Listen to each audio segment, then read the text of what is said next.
चलिए आज देखिए हम पढ़ेंगे नंबर सिस्टम का अगला टाइप कि भिन्न के गलती वाले प्रश्न।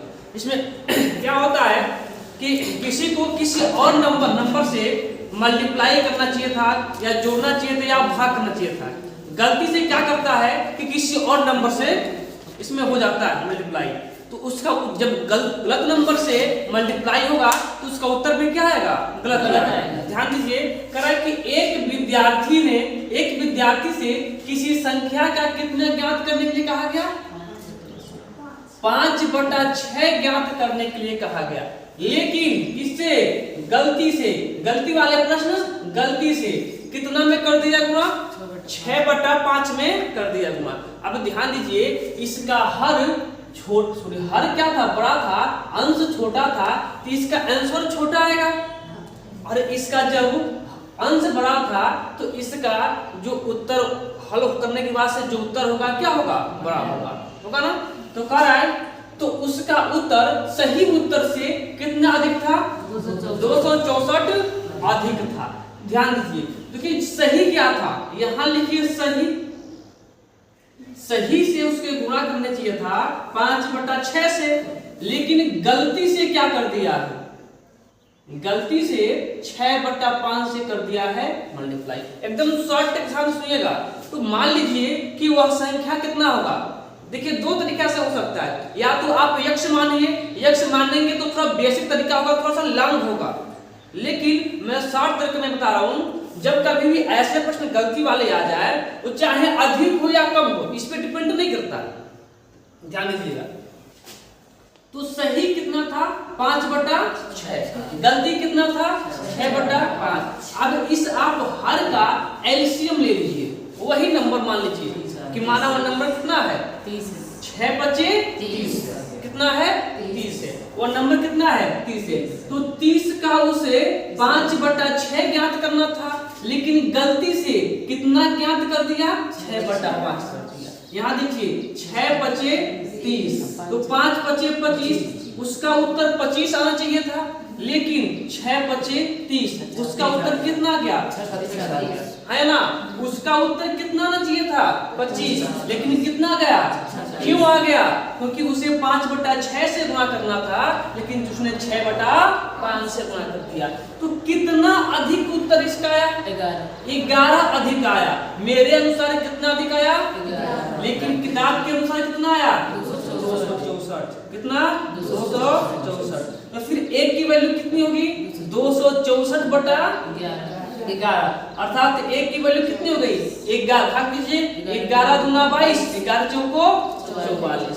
हमें कितनी की वैल्यू चाहिए? तो जो हम नंबर माने हैं 30 की, तो फिर 30 की एक की वैल्यू इतना, तो 30 की वैल्यू कितना? 24 × 30 कितना हो जाएगा?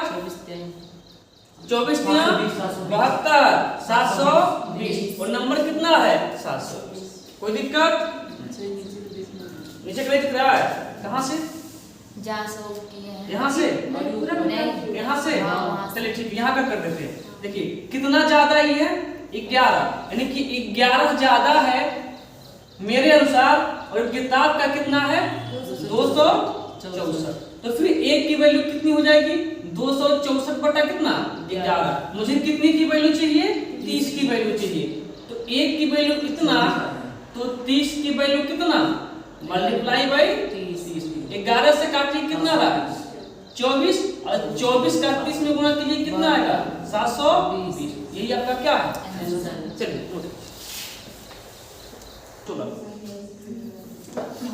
ध्यान दीजिए, यहाँ ध्यान दीजिए। देखिए कह रहा है कि एक विद्यार्थी को किसी संख्या का कितना ज्ञात करने के लिए कहा गया? 10/11 ज्ञात करने के लिए कहा गया, लेकिन गलती से क्या किया है? किससे? गलती से कितना ज्ञात किया? 11/10। तो उसका जो सही उत्तर था, सही उत्तर से कितना अधिक आ गया? 84 अधिक था। देखिए पहले लिखिए सही क्या था और गलत क्या था। ठीक है, सही कितना से गुणा करना था? 10/11 से। गलती कितना से हो गया? देखिए 11/10 से। हम बताएं कि मान लीजिए कि वह संख्या या तो x मानिए तो थोड़ा सा लंबा प्रोसेस होगा, लेकिन हम बताए हैं कि इन दोनों का जो एलसीएम होगा, मान लीजिए कि माना वही संख्या है, तो 11 और 10 का एलसीएम कितना होगा 110।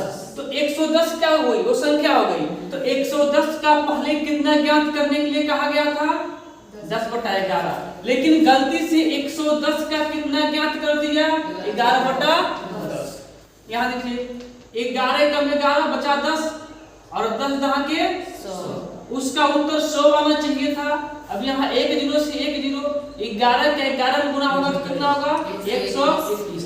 उसका उत्तर कितना आना चाहिए था, उसका उत्तर कितना आना चाहिए था 100, लेकिन कितना आ गया गलती से 121। कितना ज्यादा आ गया 21। मेरे अनुसार 21 ज्यादा आया है, लेकिन किताब के अनुसार कितना अधिक आ गया है 84 अधिक आया है। यानी कि 21 की वैल्यू कितना है 84 है, तो 1 की वैल्यू कितनी हो जाएगी 84/21।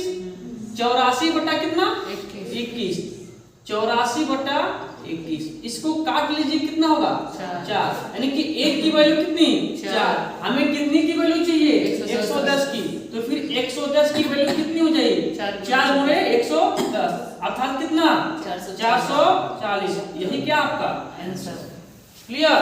चलिए आगे चलते हैं। देखिए अगले टाइप हम पढ़ेंगे कि भिन्न के व्युत्क्रम वाले प्रश्न। कैसे व्युत्क्रम वाले प्रश्न, चलिए चलते हैं। जैसे मान लीजिए कि कोई संख्या है, देखिए x, कोई संख्या x है, दिख रहा है ना तुमको, कोई संख्या x है, हम कहें कि x का व्युत्क्रम क्या होगा, तो x का व्युत्क्रम क्या होगा, आप लोग छोटे क्लास में पढ़ के आए होंगे।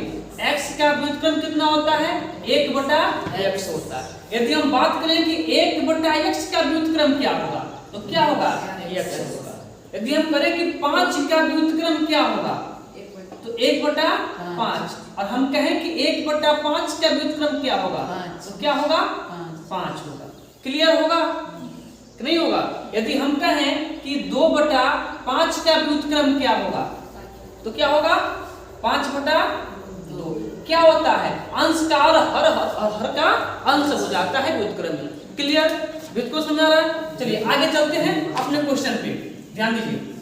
क्वेश्चन क्या है कि एक संख्या और उसके पारस्परिक, पारस्परिक में टेंशन मत लीजिएगा, पारस्परिक मतलब होता है क्या व्युत्क्रम।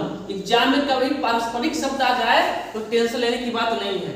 पारस्परिक मतलब क्या होता है व्युत्क्रम होता है। तो कह रहे कि एक संख्या है और उसके पारस्परिक का जो योग है कितना है 2 है। तो मान लीजिए देखिए वह संख्या मुझे नहीं पता है, संख्या कौन सी है नहीं पता है, तो मान लीजिए कि वह संख्या क्या है x। मान लीजिए वो संख्या क्या है x।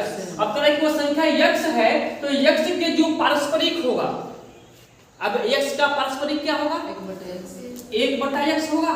बोलिए, तो कह रहे कि दोनों का जो योग है x संख्या, वो संख्या और उसकी पारस्परिक, ये दोनों का जो योग है किसके बराबर है 2 के बराबर है। इन दोनों का योग कितना है 2 है। क्लियर, योग कितना है 2 है। फिर से समझ लीजिएगा, वह संख्या क्या है, वह संख्या क्या है x और उसके पारस्परिक का योग। तो x का पारस्परिक अर्थात विलोम क्या होगा 1/x। दोनों का योग कितना है 2 के बराबर है। अब इसको करने के कई तरीके हैं, या तो आप इसको कर सकते हैं इसे कि इसका इसमें मल्टीप्लाई होता है और इसका क्या होता है योग होता है। तो x का x में गुणा होगा तो क्या होगा x² और प्लस कितना 1, अब बटा में कितना देखिए x बराबर कितना 2। हर कुछ नहीं है तो 1 मान सकते हैं, जब बीच में बराबर है तो क्रॉस मल्टीप्लाई होगा। 1 का गुणा इसमें होगा, तो किसी भी संख्या में जब 1 से गुणा करते हैं तो उसके मान में कोई परिवर्तन नहीं होता है। अब 2 का गुणा किस में होगा x में होगा, तो 2x। इसको इधर बुला लेते हैं।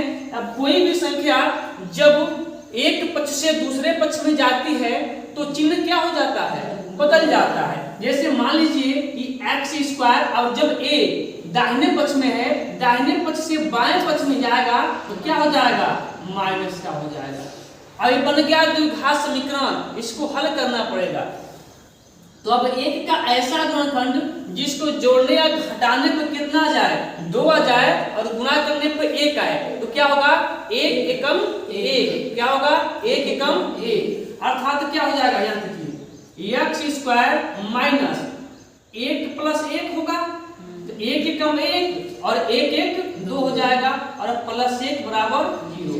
यहाँ से क्या हो जाएगा, माइनस तो आगे ही है, 1 का गुणा x में होगा तो x होगा, 1 का गुणा x में होगा तो x होगा, प्लस कितना 1 इक्वल टू। अब आगे माइनस है तो कोष्टक में जितने भी पद हैं उसके चिन्ह क्या हो जाएंगे, बदल जाएंगे, तो क्या हो जाएगा, x square minus x plus 1 equal to 0। अब यहाँ से कॉमन लीजिए, यहाँ से दिख रहा है, ये दिख रहा है ना, चलिए ऊपर कर लेते हैं, यहां से कॉमन लेते हैं, तो कॉमन लेंगे तो क्या होगा कि x कॉमन है यहां से, तो क्या बचेगा, यहाँ जब x स्क्वायर में से x कॉमन हो जाएगा तो बचेगा x, और माइनस यहाँ x था और x कॉमन हो गया तो बचेगा क्या, यहाँ पे 1 कोष्टक। यहाँ देखिए यहाँ कॉमन क्या है, माइनस का 1 कॉमन है, क्या कॉमन है, माइनस का कुछ नहीं कॉमन होता है, कॉमन होता है, तो माइनस का 1 कॉमन है, यहाँ क्या बच जाएगा, x और माइनस का 1 बराबर 0। अब देखिए ये दोनों बराबर हो गया, तो एक कोष्टक में x माइनस 1 और एक कोष्टक में फिर क्या, x माइनस 1 बराबर 0। जब ये दोनों समान है तो हो सकता है कि x माइनस 1 का होल स्क्वायर इक्वल टू 0। जैसे मान लीजिए कि 2 गुणे 2 हो तो इसको लिख सकते हैं 2 का स्क्वायर, x गुणे x है तो इसको लिख सकते हैं x का स्क्वायर, अर्थात जब दो समान संख्याओं का गुणा होता है तो उसका हम स्क्वायर भी लगा सकते हैं। क्लियर, चलिए ध्यान दीजिए। अब जब स्क्वायर को उधर भेजेंगे तो अंडर रूट में क्या हो जाएगा, 0, और अंडर रूट में 0 का मान क्या होता है, 0 ही होता है। हमें x का मान चाहिए, तो x का मान ज्ञात करने के लिए 1 को उधर भेजेंगे, इधर माइनस है उधर जाएगा तो 1 हो जाएगा, x का मान 1 हो गया। ये बेसिक तरीका था, क्या ऐसे करना है, ऐसे कदाप नहीं करना है आप लोगों को, आंसर तो वही आएगा बट करना नहीं है ऐसे। हाँ बोलिए, x माइनस 1 का होल स्क्वायर था, हाँ x माइनस का होल स्क्वायर था तो उधर जाएगा तो अंडर रूट में होगा, और अंडर रूट में 0 का मान क्या होता है, 0 ही होता है। ठीक है, चलिए करना कैसे, देखिए एक संख्या है और उसका जो पारस्परिक होता है 1/x, दोनों का योग कितना है, 2 है। अब यहां से आप कुछ नहीं क्या करेंगे, ऑप्शन देखेंगे, ऑप्शन देखिए और चेक कीजिए आंसर क्या होगा। यहां देखिए 0 रखेंगे तो यहां भी 0, यहां भी 0, 0 प्लस 0 0 होना चाहिए, देखिए कितना है, 2 है, तो ये ऑप्शन गलत हो गया। एक करके चेक कीजिए, देखिए x के स्थान पे 1, यहां x है तो 1 रखेंगे, प्लस यहां 1 तो है लेकिन 1 के स्थान पे क्या लिखेंगे, 1, देख रहे हैं कि 2 और 1 नहीं आ रहा है, तो यहाँ 1 प्लस 1 एकम 1 कितना, 2, इधर भी 2 आ गया, हमको 2 ही लाना चाहिए था, इसलिए विकल्प नंबर बी क्या है, क्लियर। चलिए आगे चलते हैं और इसका अगला प्रश्न लेते हैं। 16 पेज भेजे हैं सर जी। ध्यान दीजिए, यहाँ पे ध्यान दीजिए, कह रहा है कि एक धनात्मक संख्या वो संख्या कौन है मुझे नहीं पता है, वो संख्या कौन है हमें नहीं पता है, तो मान लीजिए संख्या क्या है, x है। कह कि एक धनात्मक संख्या में जब कितने की कमी की जाती है, 4 की कमी की जाती है। एक संख्या में, एक धनात्मक संख्या में जब 4 की कमी की जाती है तो वह इस संख्या के व्युत्क्रम की, तो जब 4 की कमी कर रहे हैं ना, तो जो संख्या है उसके व्युत्क्रम के 21 गुने के बराबर हो जाती है। 21 गुना मतलब 21 से गुना, तो वह संख्या क्या होगी, समझ रहे हैं आप लोग। कि जब से समझिए, जब एक धनात्मक संख्या, माना वो धनात्मक संख्या क्या है, x है, जब इसमें 4 की कमी कर दे रहे हैं, कमी मतलब होता है माइनस, जब कमी कर दे रहे हैं तो क्या होता है, तो वह संख्या अपने के व्युत्क्रम यानी कि x का व्युत्क्रम क्या होगा, 1/x, व्युत्क्रम के 21 गुना के बराबर। 21 गुना मतलब कितना, गुणा में कितना, 21, और ये दोनों संख्याएं आपस में क्या हो जा रही हैं, जब इसके व्युत्क्रम में 21 से पूर्णांक कर दे रहे हैं या इसमें से 4 माइनस कर दे रहे हैं, तो संख्याएं आपस में क्या हो जा रही हैं, बराबर हो जा रही हैं। तो कह रहा है कि वह संख्या क्या होगी। अब यहाँ से दोनों नियम काम करेगा, या तो एक वाला नियम कौन सा, बेसिक वाला, या फिर डायरेक्ट ऑप्शन से। ऑप्शन रख के चेक कीजिए कि x का वह कौन सा मान रखने पे दोनों पक्ष बराबर आएगा। ध्यान दीजिए, यदि 3 रखें तो 3 रखेंगे यहाँ पे x के स्थान पर 3 रखें तो 3 में से 4 गया -1 होगा ना। लेकिन यहाँ x का मान 3 रखें तो 3 7 21 क्या आएगा, 7 आएगा। क्या बराबर है, नहीं है। तो ऑप्शन क्या हो गया, गलत। अब भी चलते हैं, 7 रखिए, x के स्थान पर 7 रखेंगे तो 7 में से 4 गया कितना आ जाएगा, 3 बराबर है। यहाँ देखिए x के स्थान पर क्या रखेंगे, 7, तो 7 तरीके 21, 7 यहाँ 7 रखेंगे ये कट जाएगा ना। देखिए ध्यान से 3 बार में क्या मिल जाएगा यहाँ पे, अर्थात 7 रखने पे दोनों पक्ष क्या हो गए, बराबर, इसलिए आंसर क्या हो जाएगा, 7। चलिए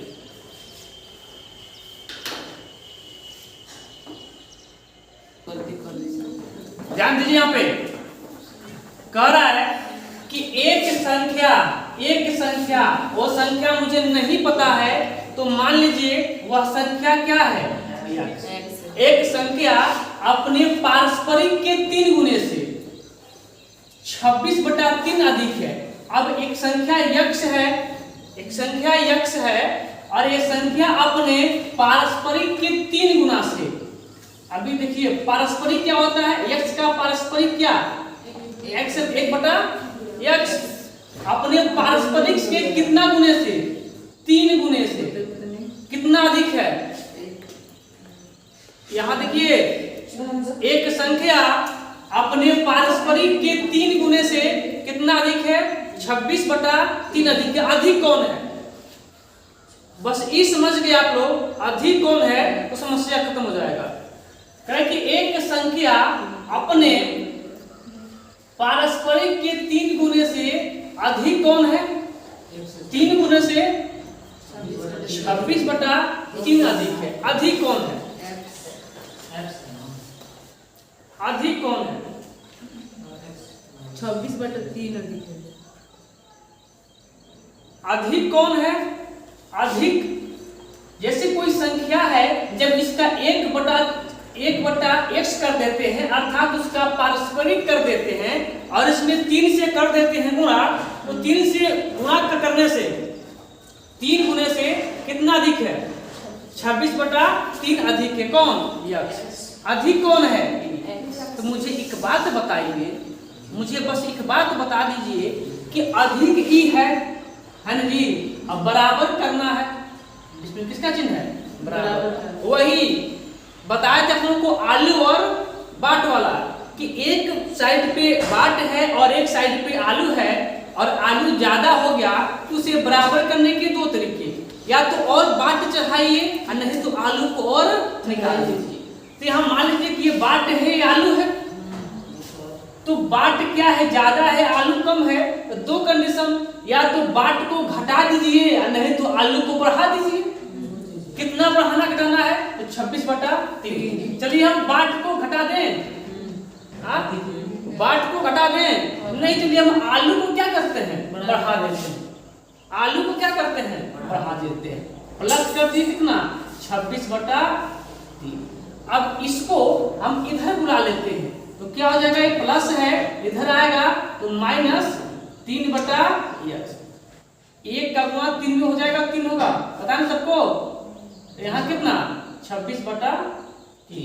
अब वही काम ऑप्शन से, ऑप्शन लिखिए, ध्यान दीजिए कि नीचे यहाँ हमको 3 चाहिए ना।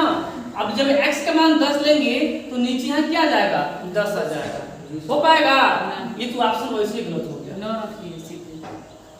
11 देखिए, यहाँ हमको 3 लेके आना है, हर में क्या लेके आना है, 3 लेके आना है। लेकिन जब x का मान यहाँ रखेंगे 11 तो कभी 3 आ सकता है, नहीं आ सकता, ये भी क्या हो जाएगा। 8 को देखिए, हमें क्या लेके आना है, हर में 3, लेकिन 8 रखेंगे तो या तो 2 आएगा, नहीं तो 4, कट भी जाएगा अरे नीचे यहाँ पे 8 है, अगर ऊपर मान लीजिए 10 भी आ गया तो कटेगा या तो 4 हो सकता है, नहीं तो 2 हो सकता है। कभी 3 आएगा नहीं आएगा, तो ये भी क्या हो जाएगा गलत। बिना हल किए आप कर सकते हैं क्या, लाइन इसका आंसर। कहेंगे कैसे, तो हम रख के चेक भी करवा देते हैं आप लोगों को। देखिए यहाँ पे 9 है, यहाँ पे माइनस, यहाँ पर 3/9। हमने x का मान कितना रखा 9। तो अब देखिए 9 9 81, 81 में से 3 चला गया, 81 में से 3 कितना 78, यानी कि 78 बटा कितना 9।